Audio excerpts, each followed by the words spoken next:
work on the Indo-Pacific, so I totally accept that not always the most senior ministers can be here, and Brits Colby is a very important guy.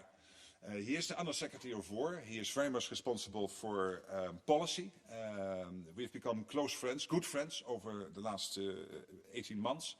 So I'm very happy he's here, and we have the opportunity to engage with him, and I think that is very positive. And on your first question, I'm really proud of what the Europeans are doing. I'm a European myself. I'm proud because when you look at the numbers, only a year ago, Pete Hegseth was here really giving a speech, and rightly so, saying, hey guys, you have to do more here in Europe. And look what happens. Not only because the US asking this, but also because collectively we made the analysis that the Russian threat is there, that we need to do much more, not only today to be able to counter the Russians, but also longer term in 27, 29, 31.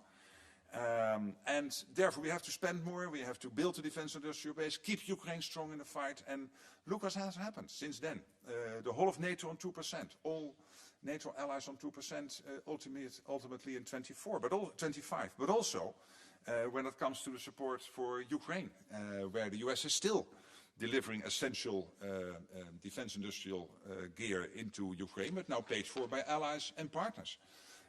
Look what's happening. The Germans are doing in Lithuania, building this up to a full brigade. Look at the flex to post, as I just mentioned, where Europe is now taking the command of the let's say the commands which will really do the actual war fighting, where the US will still be heavily involved, of course, in the component command. So this is all evidence of, I think, Europe stepping up, and this is exactly what the US wanted. Europe becoming stronger in its own defense, but also still with a very strong US presence, both nuclear and conventional. Stay on this side of the room, just in front of him, this gentleman on the aisle. Daniel Tki, Professor and Channel 24. I would like to ask you about security guarantees for Ukraine. Based on your most recent interactions with US President Donald Trump, should Ukraine trust President Trump's promise on so-called Article 5-like guarantee? And if Russia violates future possible deal, do you believe that US would really be ready to fight Russia in Ukraine, commit any kind of air power troops on the ground?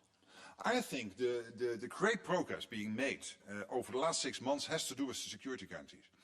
And there are 3 elements to that. One element, obviously, the first element, the most important element, is the Ukrainian armed forces. They will be the first line of defense for Ukraine post a peace deal or a long-term ceasefire. And let's pray that we get to that peace deal or long-term ceasefire as soon as possible. And then we have the coalition of the winning, led by the French and the Brits, who came together with many allies and partners, discussing how collectively we can support Ukraine post a peace deal / long-term ceasefire. And then in August last year, it was indeed, as you rightly say, the American president saying, we will get involved. And that has been detailed and worked through over the last 4 or 5 months. And we had a very successful meeting. I was myself participating in that meeting in Paris in December. But obviously, we need a peace deal before security guarantees can kick into gear. And here the big question is whether the Russians are willing to play ball. And what we are testing at the moment collectively, under the leadership of the American president and his team, in his engagement with the Russians and the Ukrainians, is whether the Russians are willing to play ball so that we can bring this terrible war to a lasting end, where they will never ever try again to attack Ukraine. This is why we need security guarantees. Here in the center, the woman with the red jacket. Thank you. Charlie Hancock, Moscow Times. Hi. Independent Russian news in exile in the Netherlands.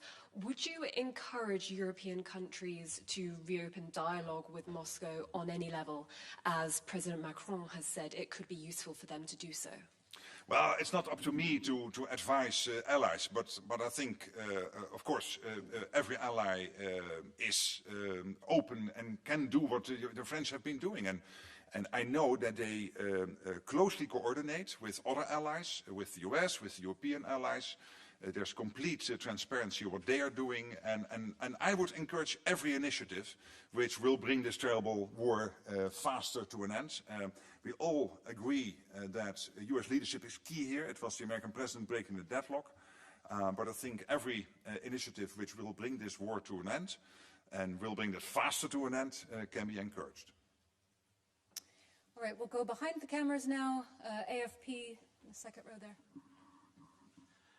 Thanks a lot. Max Delaney, AFP. You were recently in Kiev and you saw the country under heavy bombardment and the huge toll that's taking. Do you think now is the right time for Ukraine to focus on holding elections? Did you receive any indication from them that they were planning to hold elections? And do you think President Zelensky should be under pressure to hold elections? Thanks a lot. We always took the position that it's up to the Ukrainians to decide what ultimately they can accept in terms of a peace deal, particularly when it comes to the very sensitive issue of territory, but also what that would mean in terms of how they will bring an ultimate peace deal or a long-term ceasefire deal to the Ukrainian population. It's really up to them. So I leave that really with the Ukrainians. I have full trust in the Ukrainian leadership and the Ukrainian democracy. So that's ultimately up to them. In line with their constitution and their, how they are used to organize these sort of very important events. Okay, we'll stay in that neighborhood. The woman there with the black sweater. Yes. Hello, I'm Maria Stenus from Finland, from Yle. A few weeks ago you were talking about if Europe can defend itself or not without the United States. Could you describe what is missing from Europe if we can't defend ourselves? And do you think that it's so important that United States and Europe are together that this is the reason why you said like you did? Well, I think most of us in Europe and in the US agree, and in Canada, that there is a lot of value in sticking together. Because NATO is there not only to protect Europe and Canada, but also the United States. I mean, for the US to stay safe going forward, they need a secure Arctic, a secure Europe, and a secure Atlantic. And for Europe to stay safe, of course, we need, of course, this close cooperation, transatlantic. But at the same time, let me, as I said before, tell you as a European, I'm really proud of what Europe is doing. It is really stepping up. It is ramping up. It is the defense investments are at a staggering pace now ramping up. And we will see much more this year and next year when we start to see coming on stream all the extra investments coming out of the Hague summit, which was very successful. We see Europe taking more responsibility when it comes to arms delivery into Ukraine, paid for by European and Canadian allies and partners. We see it, as I said, when it comes to the command structure within NATO, where Europeans are taking a bigger responsibility. We see Canada. Canada is back in NATO, on the 2%, leading the charge when it comes to the support for Ukraine. So I'm really proud there. And we also all agree that there is a clear division of labor between the EU and NATO. There's no debate there. So I think we can be really comfortable with how things are going. Just behind her, the man with the beard. The man with the beard. With the beard, thank you very much. Björn Malmquist, Icelandic National Broadcasting Service. Can you be a little bit more specific on... Where are you? Over here. Yes, hi. With the beard. Yes, now we have more with a beard. I was watching a beard guy there. Let me start again. Björn Malmquist, Icelandic National Broadcasting Service. Can you be a little bit more specific on the Arctic Sentry, how that will take off in the coming weeks and months, and what role will countries such as Iceland and Norway, which are obviously closest to the area, play in this mission? Thank you. Yes, you will accept that I cannot tell you everything, because we do this because we have a clear sense that the Russians and the Chinese are becoming more and more active there. So this is also to make sure that this vital part of NATO territory is safe and secure. So that means that there is a limit to what I can share with you here. But I already mentioned Denmark's Arctic Endurance. I already mentioned Norway's cold response. Let me add that ACO, that's here in Mons, but also JFC Norfolk will collaborate, as I said, with ACT, Allied Command Transformation, and coordinate activities with NORAD, and as well with the US Northern Command and US European Command. So I can give you that as an extra. This is an enhanced vigilant activity, like Baltic Sentry, like Eastern Sentry, that is directly under the authority of the Supreme Allied Commander. But there I have to stop, because whatever I tell you more would inform the people in Moscow and Beijing a bit too much. All right, second row near the center, the man with the blue shirt. Yes, thank you very much. Stefan Israel, Table Media on Arctic Century. My question is, did you talk about this with President Trump? Are you sure that he's on board, that he's satisfied? Is it that what he actually wanted at the beginning when he said he wants to have Greenland? Are you sure that he will not come up with new requests later on? And will the Americans participate in this activity? Is it a permanent one? Will there be troops also on Greenland? Or are you just shipping around Greenland, actually? Thank you. Well, as I told the media coming out of my meeting in Davos with the American president, basically it's important that we collectively understand that he has a big point here and that he is very clear on Arctic security and risks of the opening sea lanes we see there, and that it means that the Russians and the Chinese will become increasingly more active there, and therefore we have to be very watchful and not naive. That's basically what he's saying. And as I mentioned to the media coming out of that meeting, there will be a few work streams, and this is one, making sure that NATO collectively will take more responsibility for the protection of the Arctic. And Arctic Century is a clear result of that. But also you know that the talks are ongoing between the Danes and Greenlanders and the US. I think that's all very important, and that's particularly focusing on making sure that whatever investments that are being made in Greenland, that they are long-term secure, but also that the Russians and the Chinese do not get access to the Greenland economy. But this is old news. I already told you this, not you personally, but the media after my Davos meetings. All right, and then just next to him. Thank you. Thank you very much for the question. Ksenia Polska, Deutsche Welle. Hi. I would also like to ask about the understanding of the American president, but about a different issue. My colleague here already mentioned your visit to Ukraine, which took place several days ago under tragic conditions for all Ukrainians. You were able to witness the level of suffering and destruction yourself. So do you believe the U.S. administration fully understands the pressure that Ukraine is being put under right now? And also, did you have a chance to talk about this and share your perception and your assessment of the situation with Donald Trump? Thank you. Twice, yes. Be very brief. I never will disclose what we discuss, but I mean the American president, the American administration is totally aware of the dreadful situation in Ukraine. And in my regular context with the American president, of course, we update each other on what's happening, what we are seeing. That's part of our regular conversation. So to your questions, yes, absolute clarity in the US on what's happening in Ukraine, there's no doubt. But also, of course, when we are in discussions, we update each other, of course. Fourth row, NTV. Secretary General Gül from NTV Turkey. Two quick questions. U.S. has published its national defense security document, and it's pity that Exet is not here, the Secretary of War. However, they announced that they will reduce the U.S. footprint in Europe, but they didn't say when and how much. Do you know how much and how many troops they will reduce and when, and whether it will put into danger all the sentries you have announced so far? And my second question is, you have said that we're 5 months to Ankara.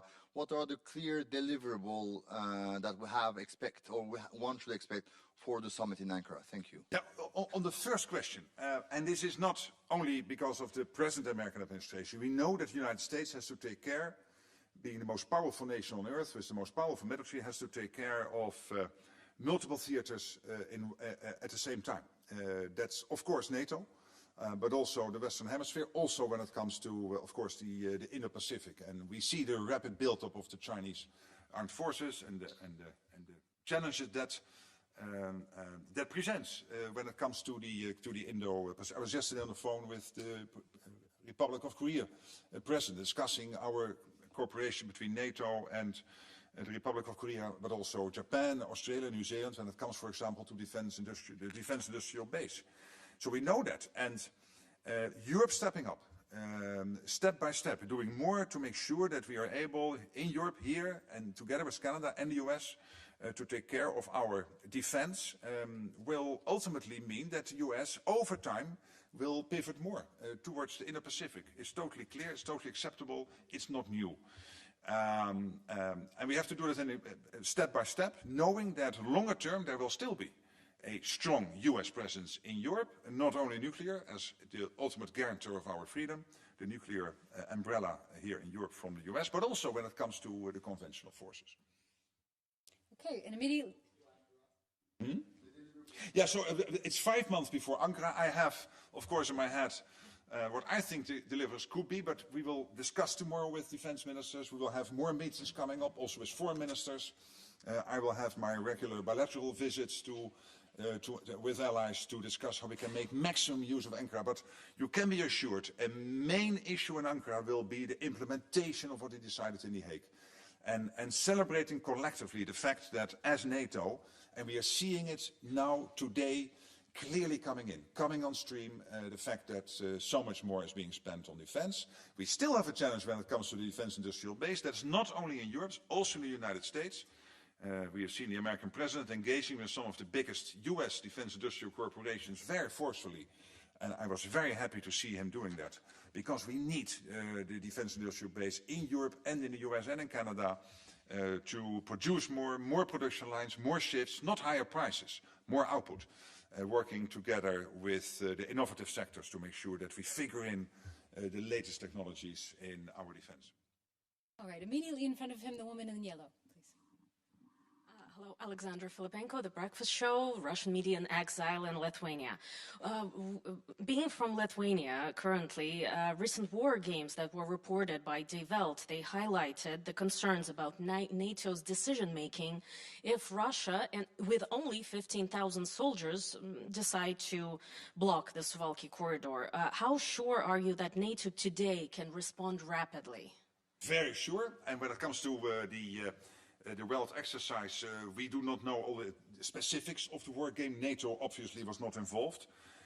What I can assure you is that NATO itself is regularly exercising for a range of scenarios. And we do that with all the relevant intelligence, as well as facts related to our posture, to our capabilities. And I can assure you, we are well prepared to respond to any threat against the alliance. So let nobody think that he can attack us, but because our reaction will be devastating.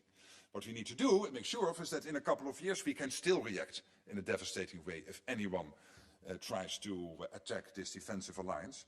And therefore it's so important what you're doing along the eastern flank and strengthening what you're doing there with real plans to make sure we can defend ourselves should the need arise. We are a defensive alliance, but our reaction will be lethal if they try to attack us. Going to the fourth row towards the center.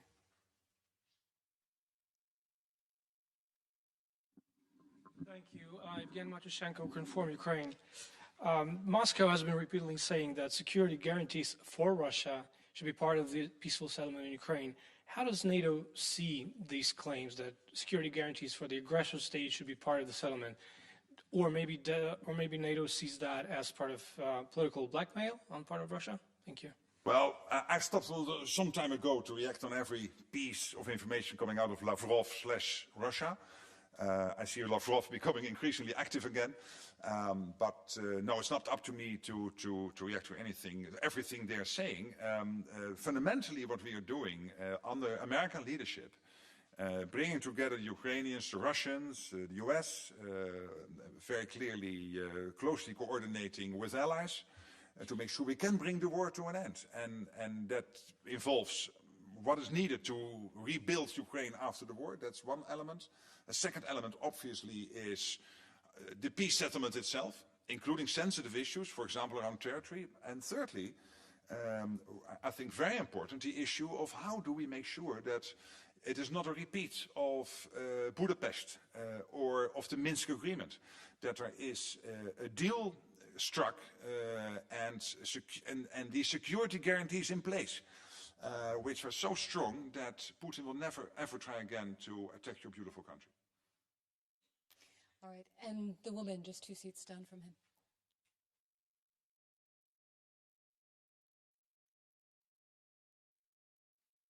Hi. Thank you. My question to you, according to you, will the Arctic Century be enough to accommodate the worries that the American president has about the security in Greenland? Or do you expect that more military somehow assistance or other deals will be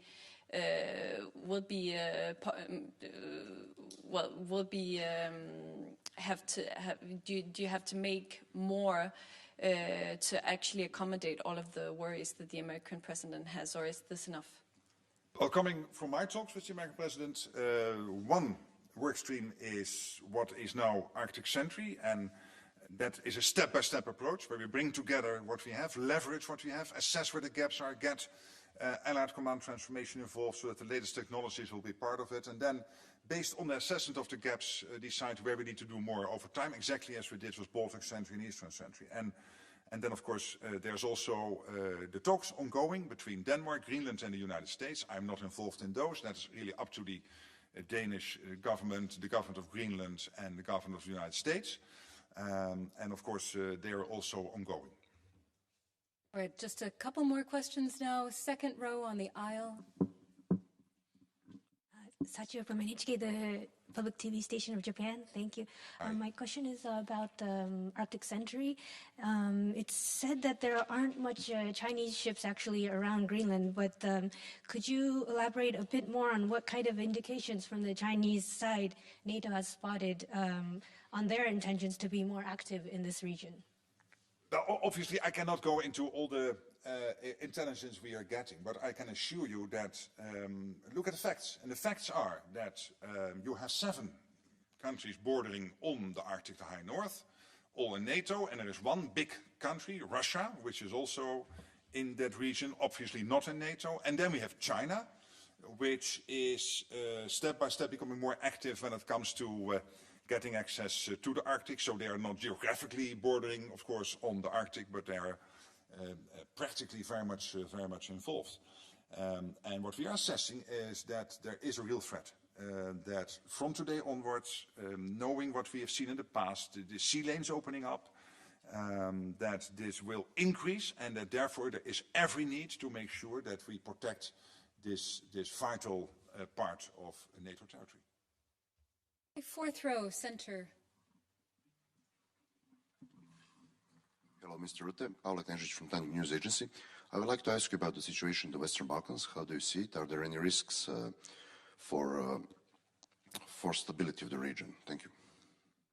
That's a very general question. So let me say, first of all, we wish the new Kosovar government, of course, of the new authorities in Kosovo, I should say, we wish them well going forward, the Prime Minister. Then we have, of course, we are closely following what is happening there. We have 5 allies on the Western Balkans who are constantly updating the collective alliance, including Albania, Montenegro, North Macedonia, but also, of course, Slovenia and Croatia.